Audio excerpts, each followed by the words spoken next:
Hey, friends, and welcome to the Dom and Gabe Show. Another week, another chance to prove to ourselves and maybe our wives that podcasting is a worthwhile use of our time.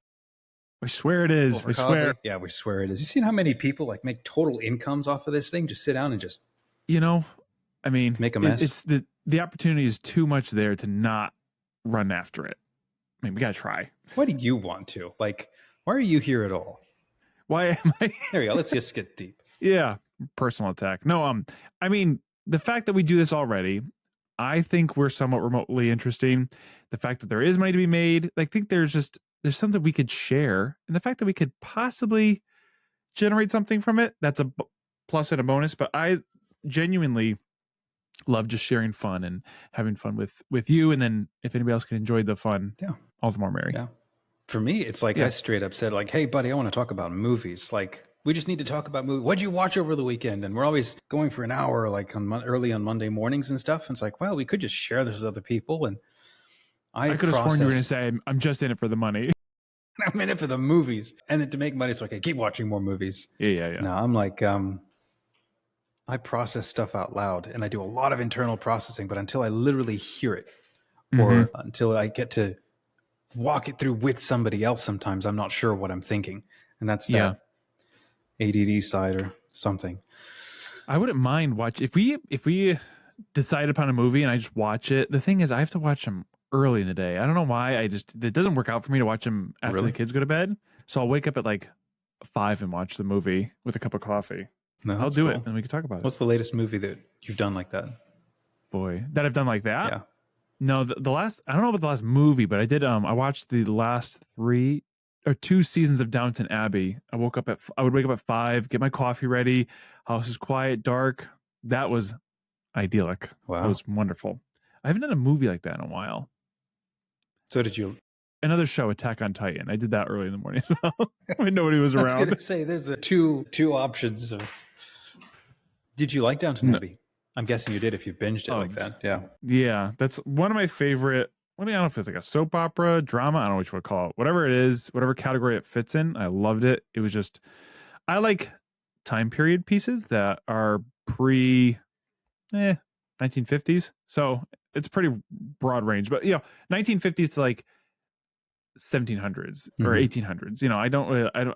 I'm okay with medieval stuff, but it doesn't get me as good as the other. So watching them, it's early 1900s, late 1800s, early 1900s, just fun. And the writing is fun and quick and witty. Agreed. And, so. Have you seen the same director, Julian Fellows? He went on to make 2 other series, I think. Belgravia. No. And then The Gilded Age. And he's still producing The Gilded Age. Oh, The Gilded Age. Yeah. I have not watched, but that was the one I saw. I was that would be. I still think Downton is, they're different stories, so it's hard to kind of compare them. Downton is still qualitatively, it's still the best, I think. So is this something different? Downton Abbey, what you just said. I thought it was just Downton. So I was, and my brain went, those of us must be inside, different. We just call it Downton. If you know, you know. Me, a super fan, that must be a different series. Okay, yeah.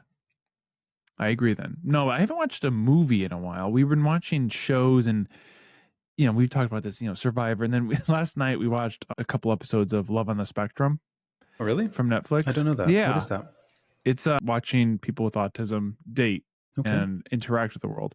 And it's just so interesting. We all have interactions with somebody, I'm trying to be, I don't know the proper way to say it, neurodivergent or, different, on the spectrum in some way, shape, or form. So to see them interact and how they try to relate to the world, it's just you get to understand that side of humanity a little better. They're so witty and quick and funny and quirky, and it's just I don't know, it's just an insight into human nature that we don't get to see much. That's so cool.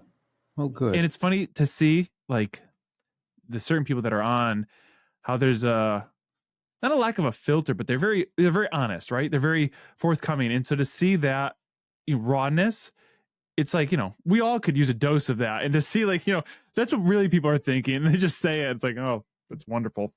That's fun. So we had a bunch. Yeah, now I'm interested. I don't know almost anything about caring for people or understanding how to care for or live with people like that. It's not something in my life.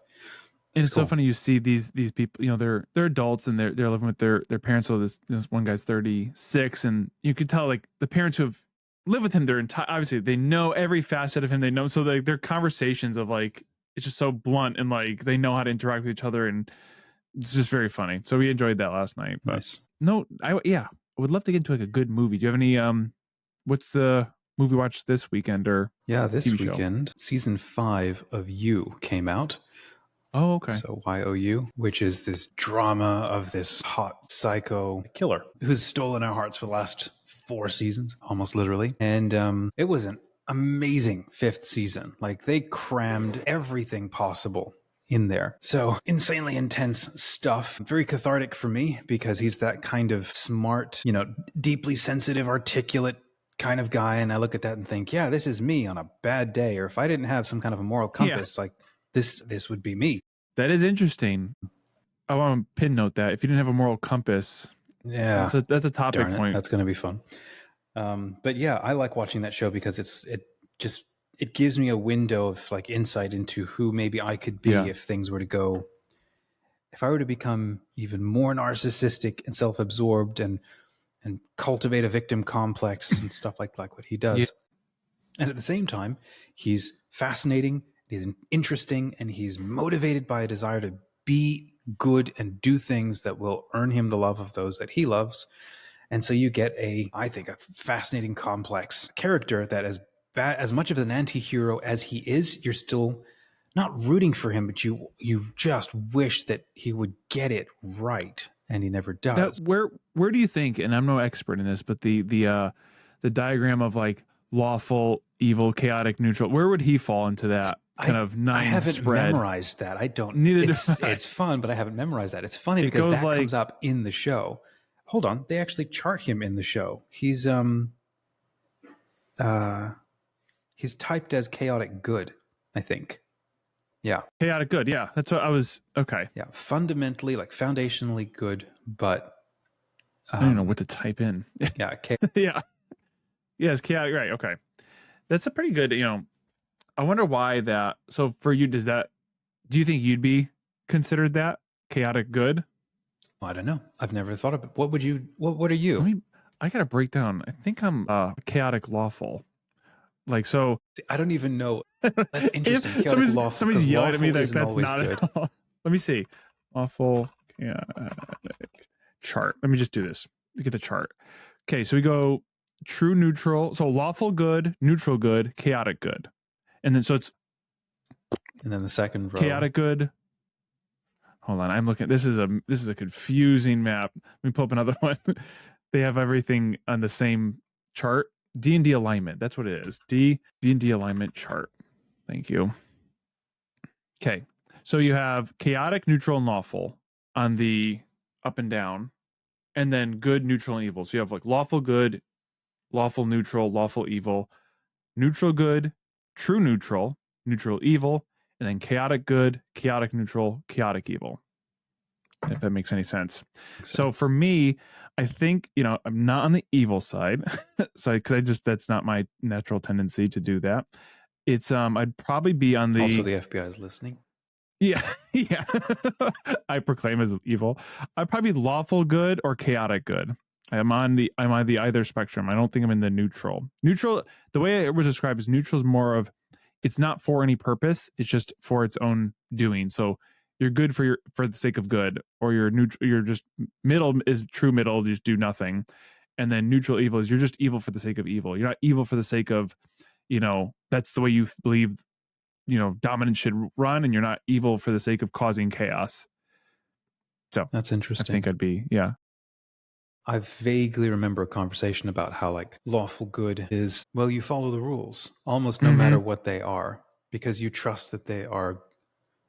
Yes, all well-intentioned and well put together. And I'm like, have you seen the Doge reports? Like, I would probably go under a more chaotic good. I don't think I'm a neutral, like good. Yeah, no, there's a driving thing to want to accomplish, and just to recognize not all laws are perfect and something like that. I think this is a helpful diagram too. Somebody put famous characters for each one. So like the Joker is chaotic evil. Yeah. where Darth Vader is lawful evil. Okay, lawful then meaning like there's a plan, there's a form. Yeah. Okay, maybe it's not about legalities then. It's about And then intentional. chaotic neutral would be Captain Jack Sparrow. Okay. So he's just like all over the place, but there's have no a plan. I don't know what I would do with it if I caught it. And then we have our good friend. Oh my gosh, I'm just trying to blank. Who's Patrick Stewart in Star Trek? What do we call Chris? Make it so. Picard. My gosh, he's lawful neutral, whereas Superman is lawful good. Interesting. Okay, so it's like intentionally morally active, morally driven. I think there's like with a plan or something. I wish there was another level. Yeah, what's another level of like, so lawful good? Like, so he obviously Superman is a good, but he does it because there's some moral like grounding structure that he tries to follow versus just so this is like laws in terms of habits and like having a direction. Like when you said Vader versus Joker, it's like Vader has a clear plan. He has parameters. He has do's and he has don'ts. It's not about external destruction laws. Yeah. So in that case, then maybe I would probably be more lawful good, something like that. Then with a hint of chaos, intentionally. With a hint of chaos, maybe, or because I know like Robin Hood, he might be considered a chaotic good. Well, it depends on which one you watch. That's okay. So I'm thinking about I'm actually thinking about the animated Disney Fox Robin Hood. I don't know why that came to mind first, but like steals from the rich to give to the poor. So what would that be classified under? That's not lawful good because you're going against the law. You're going against. Again, let's redefine. Well, here's where we'd need to go find out what does D&D mean when they say law. My definition, as we're talking around it here, sounds like law means you have a plan, a program, you have your own internalized do's and don'ts, you have a focus, an orientation. So you're functioning under laws. You're not driven by complete chaos. Like the Joker is like, technically the Joker is not chaotic. I mean, chaotic evil. He is chaotic, but he has a very clear agenda. He just doesn't. I don't know. Like have throughout the whole movie, like he's such an intriguing character, right? Excuse me, because he's like, I don't have a plan. I just walk into every situation hell bent on revealing you to yourself, and then I'll create these big elaborate situations intended to help everybody reveal themselves to each other. So technically, it's very calculated. Well, but I think the chaos would then come from just the end goal doesn't have to be so precise. It just means I want you to feel what I feel. So he feels hurt and pain and distrust and destruction. So he's like, I want the world to feel it. I don't care if it means blowing up a hospital or killing like 3 people. I guess that means there are no things that he won't do, which is the definition of chaos. It's just like with Vader, arbitrary there are certainly violence. things that Vader will not do. I don't exactly know what they are. Yeah. Not go in deserts, for example. No. And I think that, so the chaotic good, so I found a better explanation of it. Chaotic good is the believing in following their conscience with little regard for the law or what others expect. So that's why Robin Hood, he has a strong conscience. Doesn't matter if the law says you can't do it. Like, that's why it's a perceived good though. So then again, see, that's interesting because Robin Hood is very much about the David versus Goliath mindset. What happens when the laws are wrong and they're manifestly wrong? Do you roll over and do nothing? When taxation is so increased that people are starving and dying, that's part of his mythos. So he's siphoning back what is just back to the common people. Well, because then a villain could then potentially be categorized as chaotic good because it's only based upon following their conscience. And this is why we love fiction. Because it lets you try on other people's shoes. No, you're absolutely right. I think it's really, really important to. It's that perspective thing. Yeah, that's why we do things like courts, juries, and stuff like that. And we listen to both sides of the story because sometimes you stole a crust of bread because the baker overpriced everything and you're SOL and you don't have a job and it's 1800s and a potato famine or something. It's like, are you really, how culpable are you really? And then the poor judge is like stuck in the middle. Like, I mean, I can't allow everybody to steal bread whenever they're hungry. The whole system breaks down. I got to punish him somehow, but I can't be overly hard because he's a human being with a right to bread and the universal destination of goods and stuff. I mean, that's why that whole topic is why I liked, to get, real nerdy. There's Attack on Titan. It's the whole storyline is based upon the perception of what is truly good from either side. So you have the side that's trying to protect, the side that's trying to defend, but either side is both trying to do the good of themselves. I think I like storylines that do that too, that showcase that. And I think the first time I was aware of that was, and this is maybe a crude example, but in Harry Potter, but in Snape, sorry, not Snape, Severus Snape, he this perceived evil the entire time, and then at the end you see that it's actually not evil. He's actually protecting, but it's like, okay, how he did that was not the way I liked it. And then Voldemort, even, it's like, this perceived evil, but he's just doing what he feels is right and just and what he deserves. So it's just, and when again, maybe that is a crude example. There's probably a million storylines that dive into it better, but that was the first time I recognized, like, oh, that evil's not exactly always cut and dry as like they're bad because they want bad and they're bad because they're bad. Like, just, they're bad for a reason. At least a good story. Like, they're not like, I don't think anybody does something just because, let me in here, poke holes in this thought. No one does something just because they know will hurt. They do it for perceived good for themselves, right? Even if hurting somebody is obviously bad, like, they do it because it's good in their eyes in some way, shape, or form. Either it gives justice, it makes them feel better, it shares the pain. So, I feel like anything is done with the intention of good, in quotes, for themselves. Right. And I think that right? that is a universal truth. Right. Or a truth universally accepted. It's not in our nature so it's not in our nature to choose something that is in its own sense and outcome completely evil, because that is antithetical. It's completely unnatural. When you do see somebody do that, person's not all there. There's something wrong. If you see somebody running into a burning house for funsies, okay, there's something off. And we recognize that they're not all there. They're not in the full capacity of their freedom, because a healthy organism, a healthy person, doesn't deliberately choose something that would inflict great evil and moral pain or something. This is why, as a side tangent, a lot of these conversations around the eternal conscious torment of being condemned to down under doesn't make sense to me anymore, because in the idea of rejecting God forever, something, well, what are you actually doing? If we already agree you can't ever choose something purely evil, because our whole being is ordered towards being able to choose a good. Even if it's a perceived good, it's still a good. And we recognize I'm going to be better if I follow this thing. And so some of us will put ourselves through hell on earth because we're enduring this sacrifice for a greater perceived good. So then you have to ask yourself, well, what would somebody be doing diving into the abyss? What are they trying to hold on to and like safeguard? And they're like thinking, I'm going to burn my eternity to safeguard this good thing, which is what? My freedom. Yep. But then that's a good. And now all of a sudden you're sort of stuck in like spiral reasoning. Yeah. That's like, you're still oriented towards a good. Good is indistinguishable. You cannot separate good and goodness from who God is. So that means they're running into the depths and they're still looking for ultimately God. Yeah. So anyhow, just to go ahead.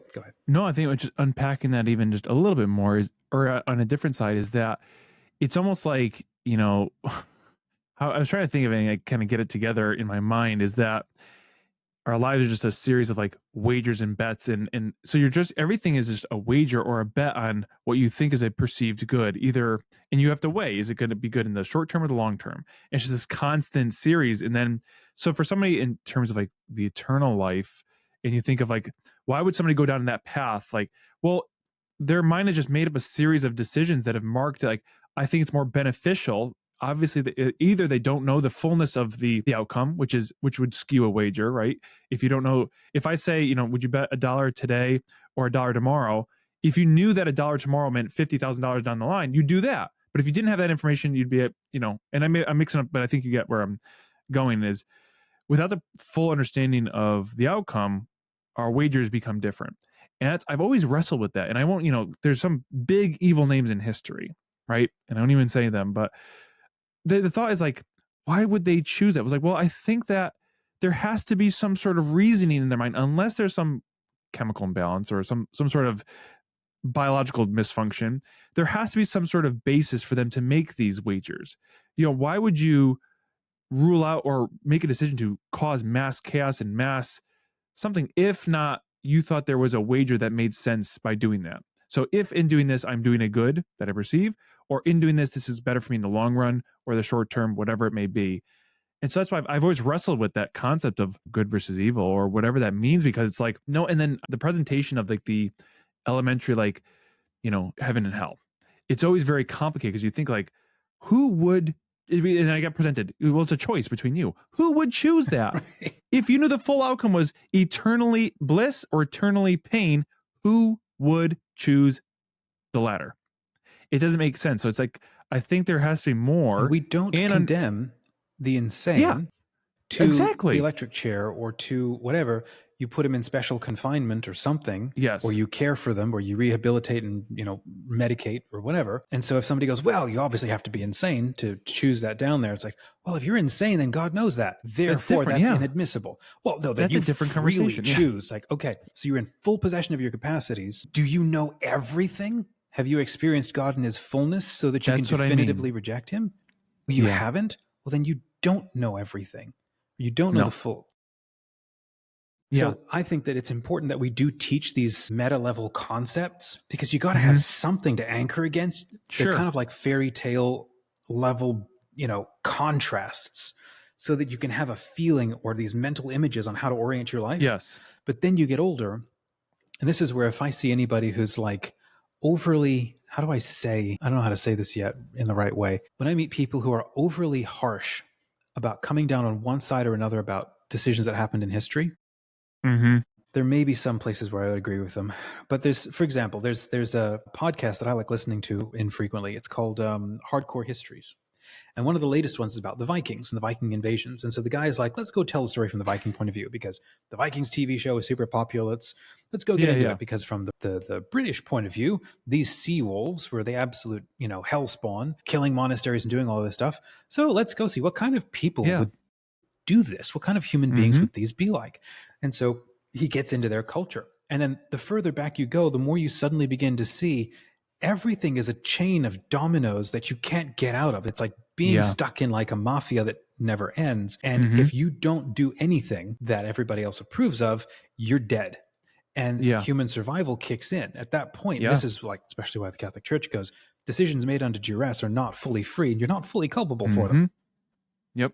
So when you see Vikings genuinely thinking of themselves as heroes, and yes, they're knee deep in the blood of their enemies, but they genuinely think that this is the heroic way. This is how we do it. Earn ultimate goodness. This is how I might, am I enjoying this a bit too much? Maybe. Let's pop a few more mushrooms. I don't know. But you get into their culture from their point of view, and all of a sudden it's like Darth Vader is a really broken Anakin who desperately wants to save his most beloved people.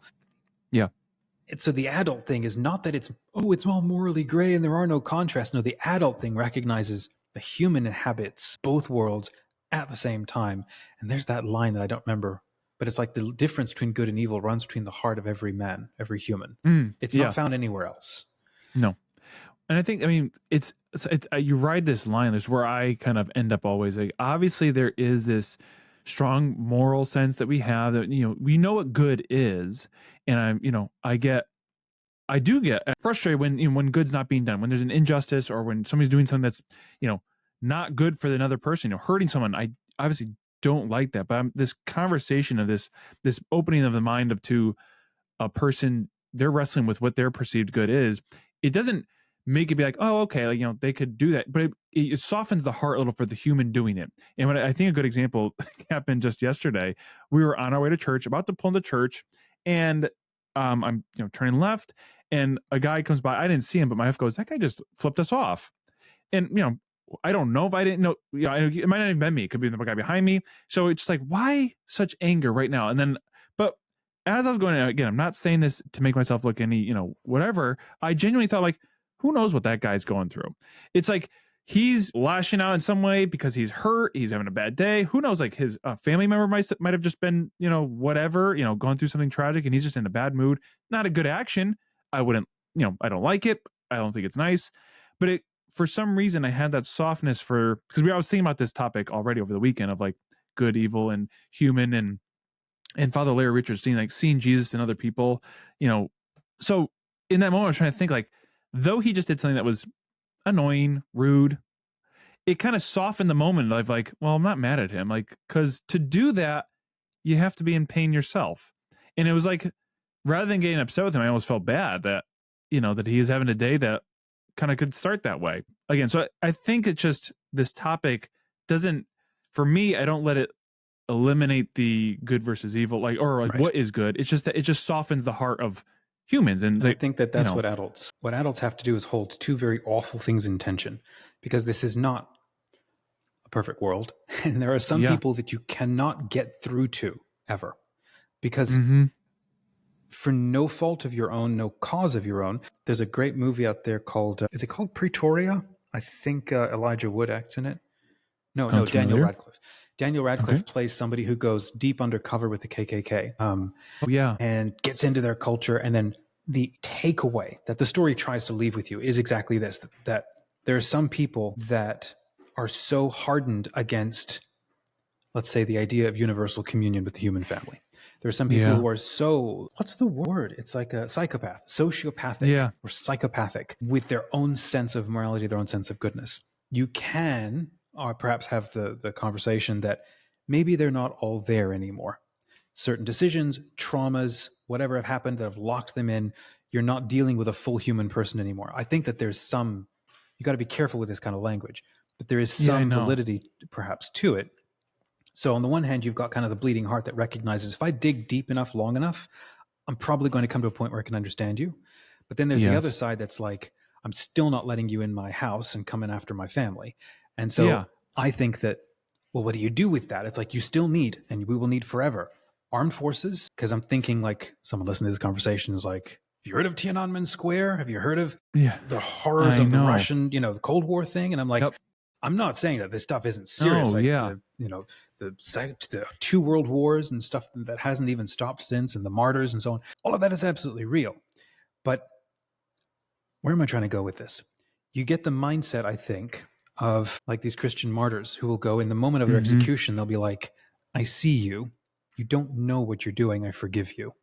Yes. That takes an insane sense of being able to see the other person, see Christ in the other person. So that's one role that I think we need to live in. It's not just a bleeding heart because everybody deserves empathy. It's like holding out a desire for hope for every human person. But then there's also the hard recognition that it's like, sometimes there's nothing else that can be done and no way to communicate. And it's like, regretfully, I really regret this. I have to go to war with you and try to take you out of the game. And you can no longer play in the same sandbox with the rest of the human family. As much as I wish you could, I don't know. That's what I think has been lost, is the I think it's not understood or talked about or even like translated that you can stand for good and still love the person. And, even in the Christian circles, it's not even, a lot of times in the Christian circles, is that somebody who doesn't follow or adhere to our belief system or is doing something that's against our good, we say, cast them aside, send them away. When we look at Christ's example, shocker, right? He was able to perfectly stand for good and love the person. When they're at the woman at the well, stood for good, but said, cast the first stone. Like, he kind of put it on them. And then obviously the ultimate sacrifice at the cross, stood for good and said, forgive them for they know not what they do. And I think that's what I try to, and I think just learning how to do it and just talking about it more is, how do you firmly stand against evil? Because there's horrific things being done to people for no good reason, or even if there is perceived good reason. How do you stand against that while still saying the person doing that, I still love them? Because I think we've mixed love and condonement with the same thing. So like, if you love somebody, you have to condone everything to do. And if you don't, you can't love them. But it's like, those are not mutually exclusive. You can love somebody, still will the good for them, still wish and see their heart, but say, what you're doing is not right, but I still love you and you're still, a person. I think those two sides are getting pushed further and further apart, especially with a political tone to it. Like, that's what it's become. Like, how could a Republican and a Democrat get along? Not anymore. It's been so shoved apart, versus just saying, well, I don't agree with you, and I could stand for what I believe in, but we could still, like, I don't know. It's becoming more and more lost. Yeah, I agree. Well, and there's a conversation we probably shouldn't keep getting into live on air. And that's where it stops. I think. Well, I was going to ask, and if you have anything else, but this falls into a topic that I've been I was going to staring say, at. let's bring us back. It's been a cool half-hour detour. Let's go back to where you wanted to go. We got to go deep, then we go light. Well, they brought up, and we could spend as much time as this as we want. What I thought adulthood would feel like versus what reality is. It's funny how this topic brings up, like, we were talking about this before. My wife and I got married young and started right after high school. So the transition from, adolescence to adulthood, I think for me, it felt quick. And so I remember in high school thinking like, oh, when I'm an adult, like what it feels like, the perception was autonomy. I get to do what I want, create my own path. Like Bill's like, it's like, the game of life. You just kind of budget it and all kind of makes sense. And just thought like things you just kind of like scale you escalate through life in like almost like a movie montage. That's what I perceived adulthood to be like. And you just conquer things, and there's emotions don't factor in as much as a child would. However, and you get there, and it's all brown and prickly. I don't know. And it's like Fight Club. Yeah, what was I thinking of? Where was I? I don't know. What was it? Did you have a similar like shock to adulthood? How was your entrance into it? What was your entrance into adulthood? I haven't thought through that question. I remember being a kid and absolutely promising myself, when I grow up, I'm going to buy bowls of M&Ms. I'm going to eat that for cereal. That's freedom. Ultimate freedom is like any candy I want and stuff. I should probably go and do that just to close that loop, and satisfy my inner child. Do it once. Yeah. I mean, yeah, I think it was kind of the same. There was a couple of moments where I remember walking through, like getting on the subway in Sydney and kind of feeling like, man, am I grown up now? Have I made it? Because I'm on the other side of the world. I'm totally alone. I scanned my own card. Yeah. And like, I still don't know how to budget. I don't have friends. I'm living in somebody's, blown out garage. And it's like, yeah, but I'm free. And I'm still trapped in my own self. And, yeah. It's funny, like 10 years later, I was walking through a farmer's market and realizing, man, I wish I could go back to Sydney now at this age. I'd probably enjoy it so much more because I'm now actually a bit freer. And what I've found, so a little bit kind of like you, in that I didn't get married, I think, as young as you did. But relative to the rest of the culture, I got married sort of younger. Yes. I think I was 24. Yeah. And that's still young. Where was I going to go with this? Oh, and I think it was absolutely the best thing for me. So I'm not gainsaying that. And it was a choice. It was something I absolutely wanted to do. At 18, I made a promise. I'm not going to date anybody until I hit 21. I'm going to spend these next 3 years just trying to skill up and build up a career or something. I think it was the best thing I ever did. Smart. Very smart. And then at 21 is when I started making a mess of things. And, but I had 3 good years of prep before I started making a mess.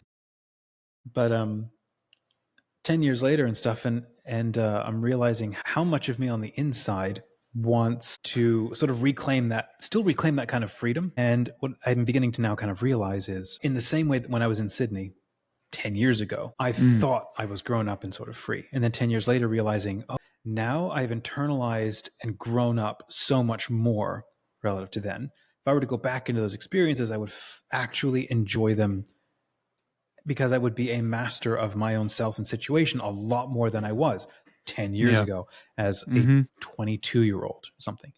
So now as an adult, it's kind of that same sort of thing. I'm like, I want to be free in the same way that I want to have fun and play and create and do that stuff.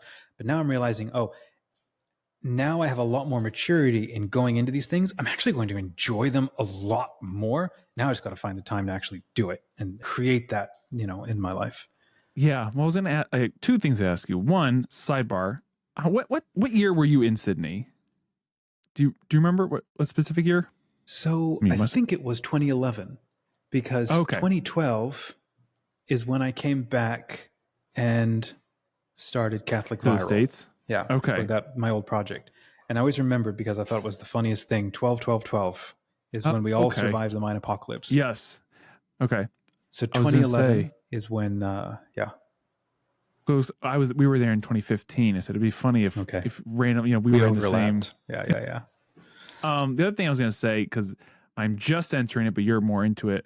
20s versus 30s already seems like, again, that was another like shock. So like one was like adulthood, wherever you define that moment. I defined it right when I got married. It's sort of like that's when things started happening.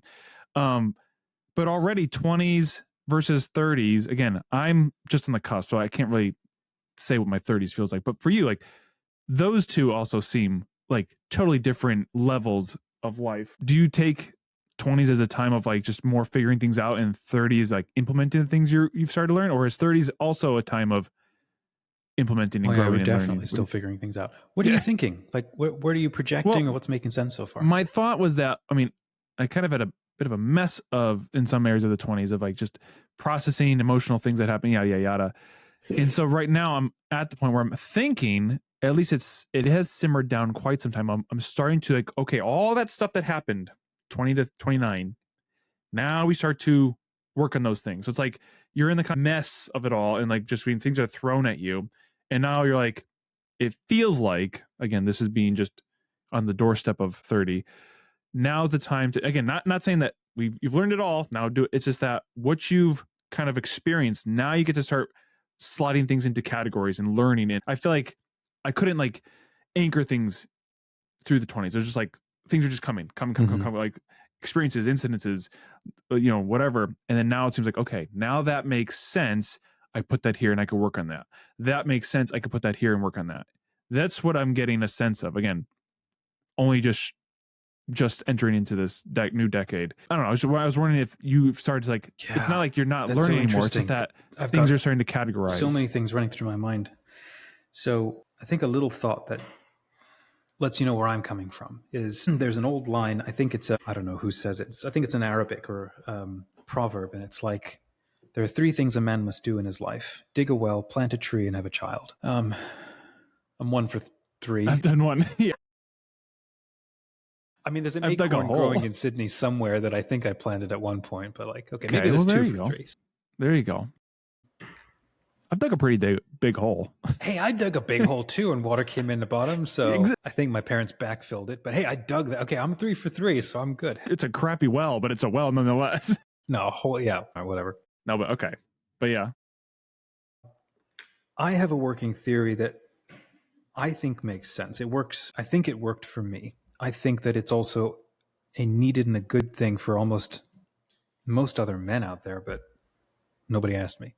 And that is to actually, like you and I chatted on this at one point, the idea of being married earlier, because it's like trying to grow like a tree trying to grow up, but it has no sense of what it is or where it's going. And so it needs to like stabilize itself on its surrounding trees, And I think that as men, it's important to be defined by what you sacrifice for, what those parameters are on your life, so that you can grow up like straight and tall. Otherwise you end up, well, literally aimless. And then you hit your 30s and 40s, and then you try to have a family. And at that point, you have calcified so many habits that it becomes so hard, unless there's something really significantly special about your openness, and maybe it's a turning point. You're actually finally ready for it. And I think there are genuinely some men out there like that. But I think there's a lot of young men, because this absolutely would have been me, who would have completely wasted their lives aimlessly trying to do whatever they wanted, full of fun and pleasure and pursuits and stuff like that, and not actually accomplished anything helpful or meaningful with their lives.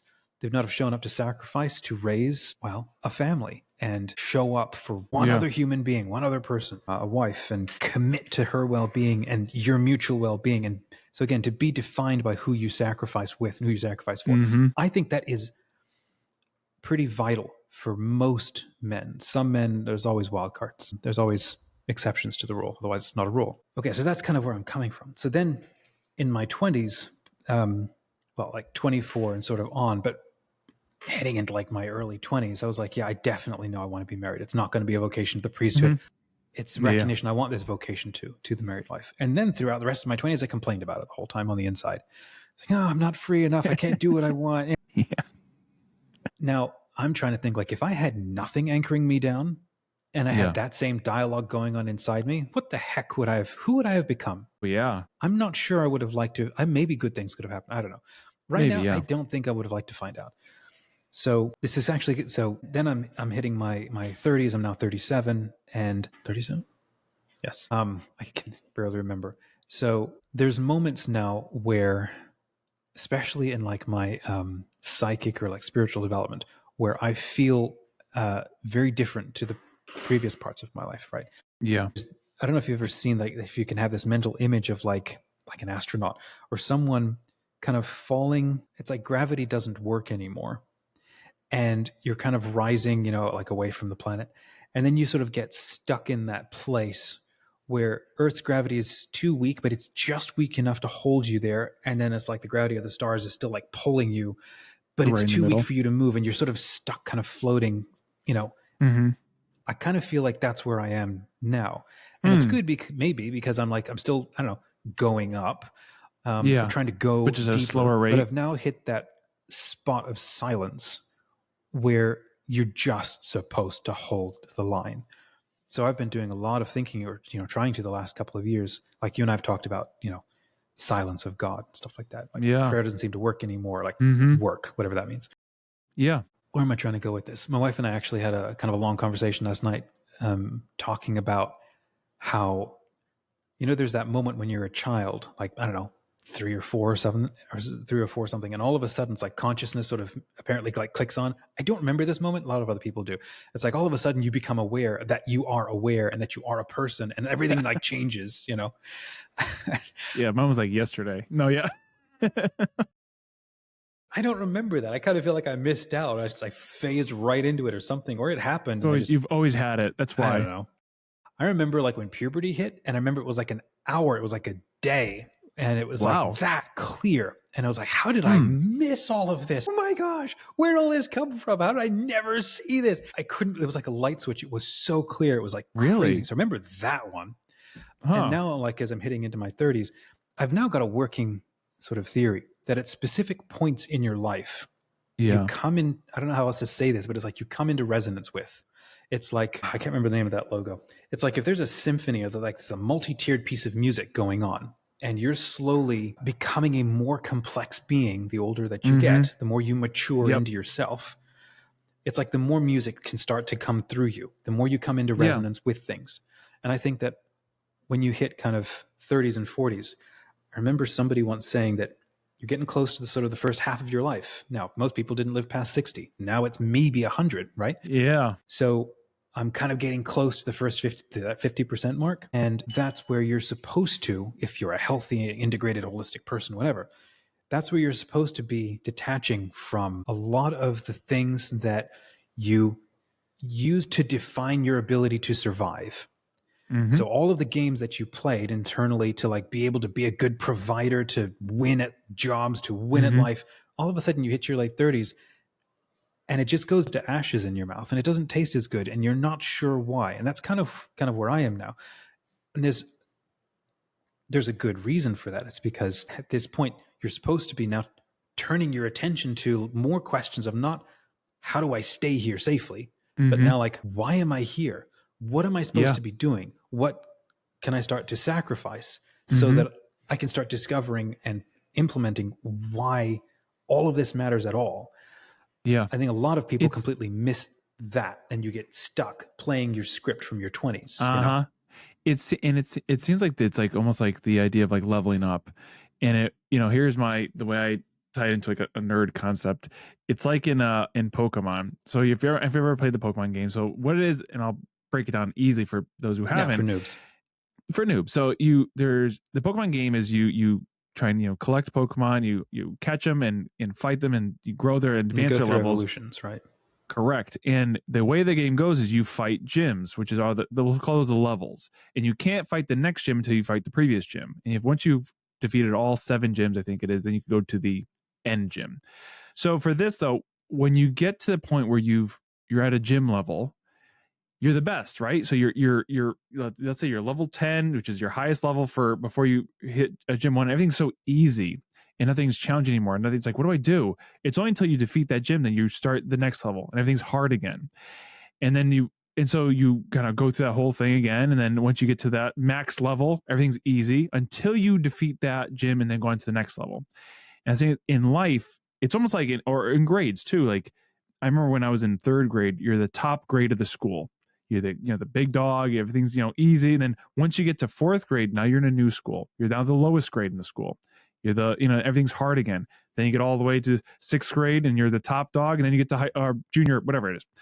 So I'm thinking like in life too, it becomes that way where things change and you have to go to the next level. When things are like static and nothing's going on, you're like, what am I doing? Like everything's like nothing's moving. It's like, well, now you need to go to the next level, which is different and weird and unknown.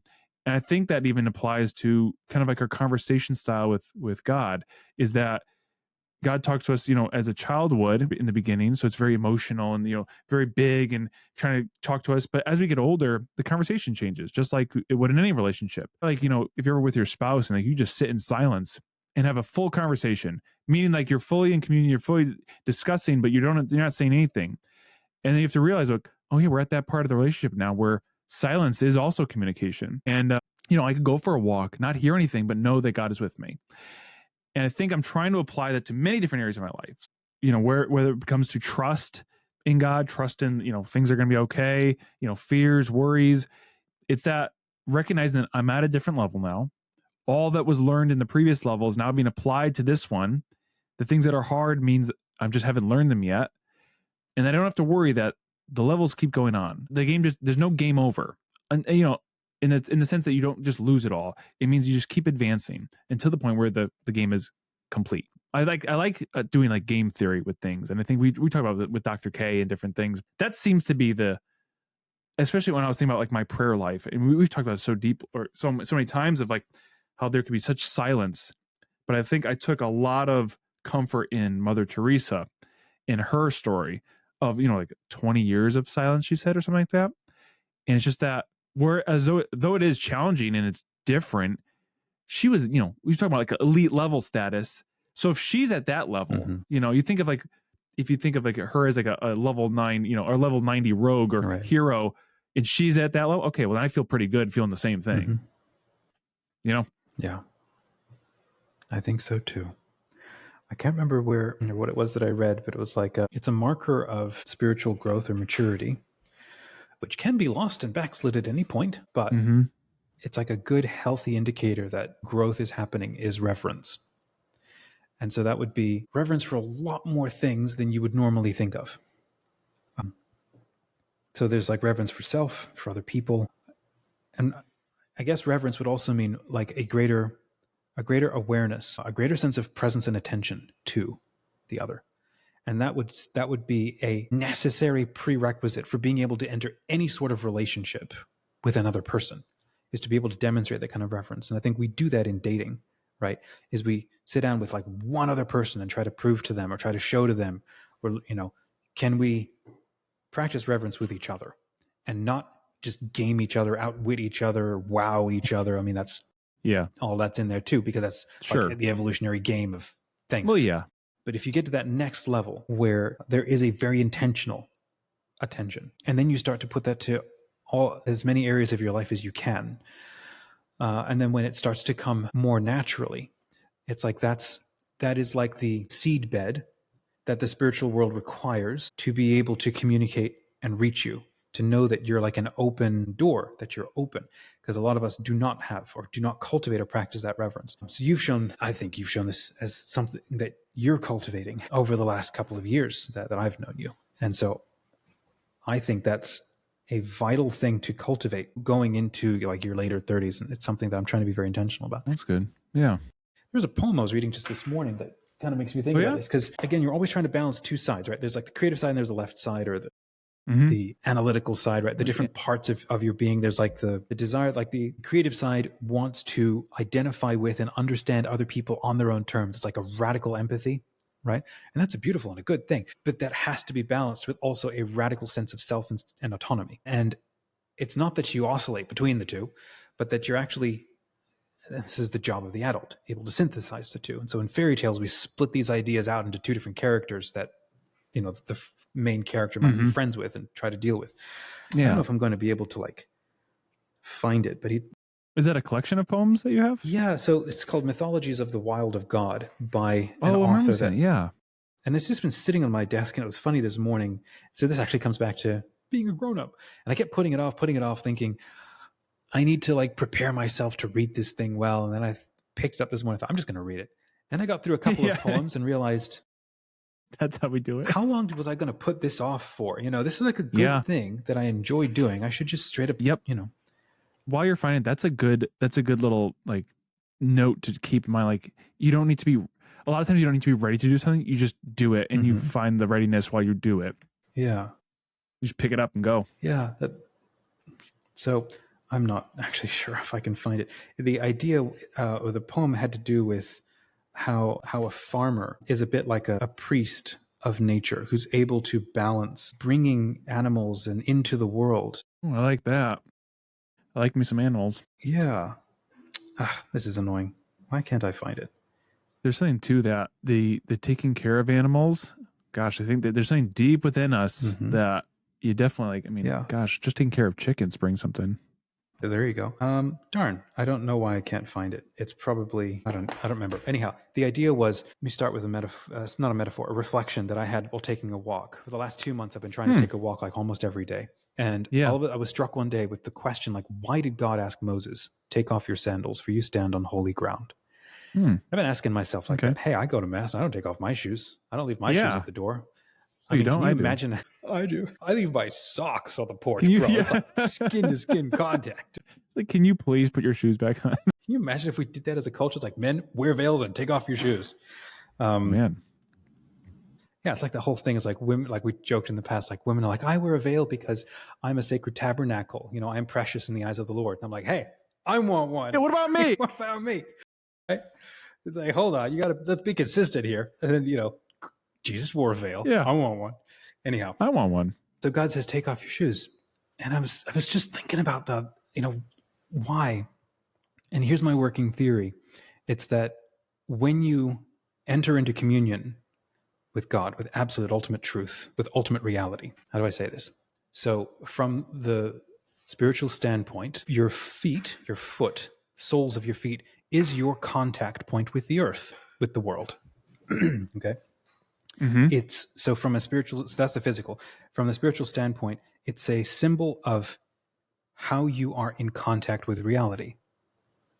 All right. So when God says that to him, it's I don't know if Egyptian priests wore special gold sandals in their Holy of Holies or something. I don't know. But this was something that he asked Moses to do, which probably means Moses wasn't aware this was holy, or he was used to maybe keeping his sandals on and maybe falling flat on his face. But from a spiritual standpoint, God said to him, you need, when you're talking to me or dealing with the ultimate holy things, you need to be in full contact with reality. Nothing separates you from your communion, your connection to what is truly real. I think that's the symbolic meaning of taking off your shoes. Now, we obviously still don't go around doing that today. Why not? Well, maybe because we can internalize that metaphor, that sense of kind of like what we sort of do today is we bare our head. Like, I do not cover or hide myself in the presence of, and that's one cultural way of doing it. So one culture would take off their shoes. Some cultures take off. Others will hide themselves and actually veil themselves before God. Yeah. So anyhow, just that concept of direct, unmediated contact with the divine when you're talking or in a state of prayer. I forgot. I took it as where I was going. Anyhow, what are you thinking with some of that? Sure. Yeah. I don't know if it's a different or in some way similar, is that I took it as almost like a leave, because you said like your contact with the world is your sandals. So leave the world behind for a moment and just be with me. Almost like take your mind off of what the world has and just be with me for a moment. That's what I always used to think it was. It's nothing wrong with the world. It's just that I want your full attention, and where you've been and your contact with the world and all the things that you've meddled with, like put that aside for a second and just be with me. But I like the thought that as well. It's almost like be more present. The way I kind of presented it seems to be like get out of the reality for a second and be with me. But I think it's almost be more with it's like reality.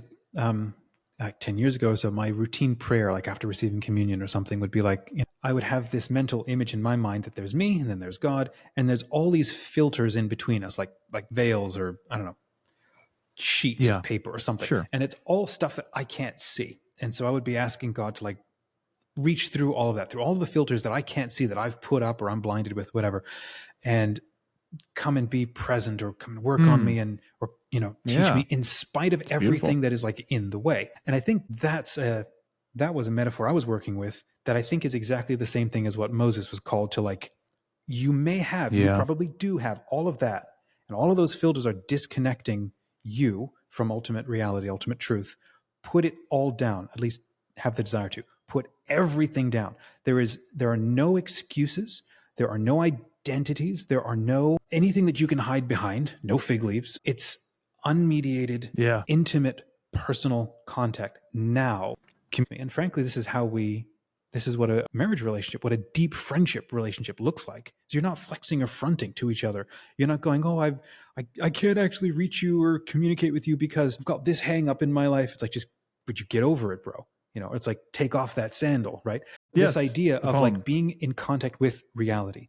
This necessarily means it's a messy thing, which is maybe looping all the way back to the beginning of this conversation. So there's the farmer who kind of acts like a priest, who literally has his hands in the earth, in the blood, in the everything that makes up caring for animals, caring for people. And he'll bring an animal into the world, especially if it's having trouble being born, right? And it's a messy situation, and there is life. And then 2 years later, he will kill that animal and feed his family with it. And so that life thing that was involved in that whole process and that is now being used to amplify and feed his body and that of his family.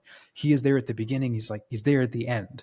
And all of these things go to serve, how do I say this? They go to serve the role that we as people, as humans, play in taking up the world into ourselves, cultivating it, and then feeding on it, or using it to nourish, ourselves and keep ourselves alive, because it's important for us to be here. And it's that being able to hold both of those at once. It's not an executioner. This is where I love getting into like pre-industrial traditions, right? How like Native American Indians or these other cultures, where they will reverently take the life of the deer. In fact, not even that. They will reverently recognize the deer has offered itself to them. And there's a relationship going on where they're cultivating. So there's a hunt because the deer wants to be hunted, because we're not merely dealing with animals in a dead universe that you're just trying to eat so that you can stay alive. It's like, no, this is a dance where the hunter has a necessary role that he plays in the cultivating and safekeeping of a place, and is in collaboration with the spirits of that place. And the spirits will go, you help keep this area neat and organized because you killed off all the wolves to keep your family safe. So now you step into that role of maintaining the herd sizes, whatever, because the goal of all of this is to have a thriving ecosystem. So you have to play the game correctly, and you do it with reverence, because if you don't, then you don't get the hunt and you don't get the kill. Just reading this poem this morning just really struck me. This idea of the farmer is a bit like a priest, not a detached priest, where it's like, I'm only doing the one thing. It's like, nope, you're involved in the whole of life, right and left, creative and analytical, life and death, and you're understanding how all of it hangs together. That is I think it's a very adult and a mature way to, again, not dominate the world to serve your needs, but reverently work with how the world is and be in that direct contact with it. And I think it's very hard to do, because you turn around, the sandals are back on your feet again. It's like, dang it, I took these things off, didn't I?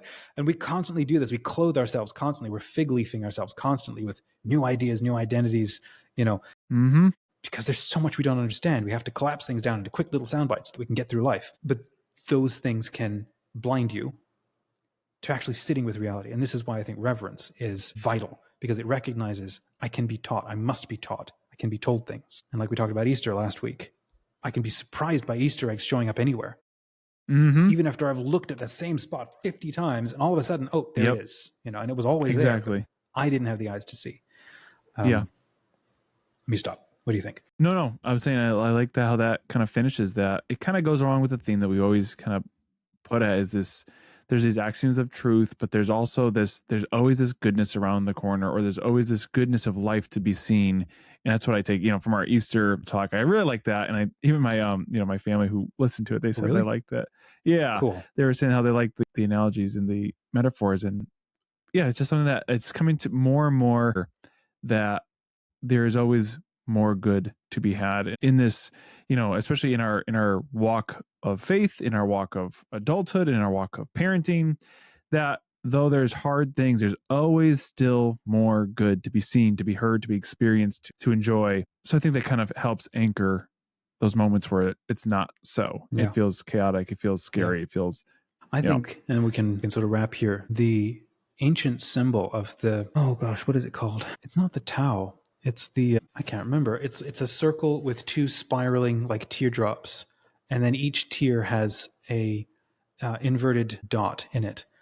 And not yin yang. Yeah, it is the yin yang. Thank you. Yin yang. Yes. Yeah. Okay. And that one it's such an absolutely beautiful and powerful symbol, right? Because it is it's a good map and exploration of, or understanding of, how reality works, in the sense that in everything bad that happens, there's always a seed of something good that can emerge. And in everything good that happens to you, there's always an opening or some, opportunity for something wrong to maybe also happen.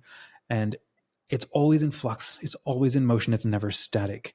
And if we can get comfortable with that kind of thing, the more that I sit with a lot of ancient religions, and, because I love studying them to understand the wisdom that they have and stuff, the more I realize, I wish Sunday school kind of had a, here are all of these symbols that are going to help you get through life a heck of a lot better. We've got the one from our Christian tradition, which recognizes, the cross, there's a reason why we cottoned onto the cross from early on. But it's a symbol that precedes Christianity by tens of thousands of years. The Hindu version of the cross that became the swastika for the Nazis. I think that they also call it still a swastika, which is the rotating cross. I think that it's a combo of the concept of the cross with the concept of the yin yang, the sense that things are always in motion. It's never this idea of a fixed heavens and fixed earth. It's like a dynamic, ongoing interplay of growth and development, which we would call evolution. We would call sacred evolution, honestly. But being able to understand what these symbols mean and sort of stack them together, it's like these are short visual fairy tale like metaphors that or symbols that communicate how reality is. I think that is the adult. It has to be the adult approach to life. It's like what we do as kids. It's what we do with our kids, for example, as parents, because we have, as Christians, we have this mindset. And again, it's not unique to Christianity, but it is definitely very clearly indicative from Christianity how God is Father. And so every time, like you and I as dads, when we look at our kids, we recognize there's a beautiful and a good moment. We're all having ice cream right now, and this is great. And I can already see in this moment, little Johnny is feeling his oats, and stuff's going to be an issue in an hour, but we can let this moment be good. But we're aware of the fly buzzing around in the ointment. That's going to be a problem later, but okay, we just accept it. All of it. Yeah. Seeing it all together definitely helps, because if you just hyperfixate on one, either the good or the bad, it doesn't really help, because you either hang on to the bad and you're like, oh, there's no good anymore, or you hang on to the good like, oh, please let no bad happen ever again. Yeah. Either way, you're going to feel hurt, versus it's just this constant cycle. There's good, then there's bad. There's good, bad, and good and bad meaning like hard and peace and struggle, or if you want to call it it's like the parable Christ shares of the weeds and the wheat growing together. And I think way too often we look at that parable and think, oh, this is about people. He's talking about people. And then one group are like, yeah, let's go kill all the bad people and leave all the good people alive. It's like, have you met all the good people? They have problems like everybody else. It's like, no, that parable is about your own decisions within your own life. It's like, you don't go around rooting everything up in a purity campaign. Let it come to its own time where the good can, where beings who are far wiser than you can then sift you. But you work on trying to be the wholesome wheat that you can, and don't worry and stress so much about all the negative stuff. Yeah. And I think we'll wrap here. In the symbolic world, Jonathan Pajot was not symbolic world. He was talking with Jordan Peterson on his Old Testament panel, and he made this fascinating reference to how the Hebrews didn't have the yin yang symbol, but they captured a specific story during the Exodus that did capture that, and that was their version of the yin yang symbol, which is the pillars of fire by night and the pillar of cloud by day. So when everything was dark, there was a spot of clarity. And of course, day and night is a cyclical sort of thing. And then during the day, the pillar of cloud would obscure light within that point. And so that would be within a story form, how people are being guided by a constantly changing pillar that reveals something about the nature of reality. And it's like, you can see this is a map of how the same concept of what the yin yang is. That pillar being led by the pillar of fire and cloud. It sort of creates that ability to be even, try to be a bit more detached and even about life. So that's fun. Well, I think we should probably wrap there. Any closing thoughts, maybe? No, I think I like how, speaking of, in the closing thought in my mind was thinking, speaking about yin yang and balance. I like how this conversation model we've presented is that balance. We do fun, quirky, entertaining, but we also do deep and introspective. And I like, because that's who we are. That's what life is. This balance of like hilarity and silliness versus depth and discussion. So like, I don't know. I think that we did I like what we're doing here, and I think that this conversation wraps up what this whole thing is that this life cycle of balance. So hopefully we've made some kudos to us. Hopefully we made some sense of stuff. And friends, if you're watching and I hope so, you liked something that was shared, please say hi in the comments. And well, shout out to Gabe's family for watching our crazy whatevers. Yeah. And also a shout out to Gabby, who's like trying to level up on life real She's fast. An all-star. Following along. Such a rock star. That's awesome. So till next week, friends, keep thinking, keep reading, watch shows. Yeah, because movies are pretty important stuff. Yeah, exactly.